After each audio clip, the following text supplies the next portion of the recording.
The world that we live in today has vastly changed and improved beyond what we could have ever comprehended from even as little as 100 years ago.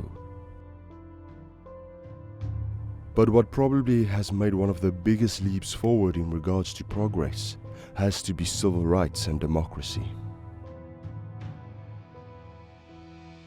We cannot argue that the democratic resurgence in the past decades have been instrumental to help everyone live in a world that is fair and to make every voice count.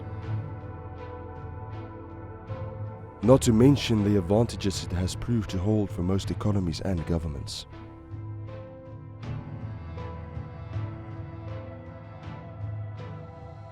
But democracy at some point started to show a dark side when it came to religion. And that was when the implementation of liberalism was brought forward. Almost all Western civilizations that run a democracy are run by liberals, which in other words mean that they run a secular state not based on the norms of any religion or a specific community. This in and of itself has caused a great deal of struggle for the Christian faith. But what is even worse is that it has also opened up the state and laws of many countries to very evil and very sinful practices. For example, many liberal governments have legalized the killing of unborn babies, which is a vile sin before God. And many others has also legalized same-sex marriage, which is also a very serious sin before the eyes of the one true holy God.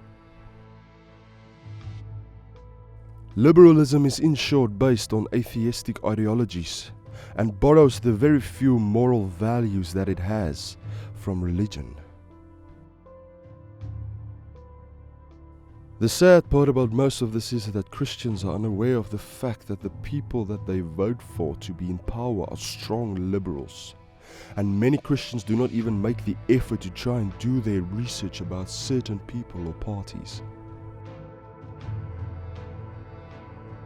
For example, in South Africa, there is only one party that is even remotely large enough to oppose liberalism and stands as a Christian party, and that is the acdp.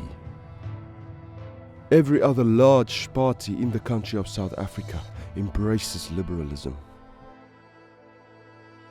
We will never be able to get Christian presidents in seats of power if the Christians do not start opening their eyes to the fact that they are voting for wicked men disguised as one of their own. I urge you, dear Christian, to educate yourself first about who you want to cast your vote for in elections. Because we are letting people slip in that are not of God, and we keep putting ourselves under the impression that they are.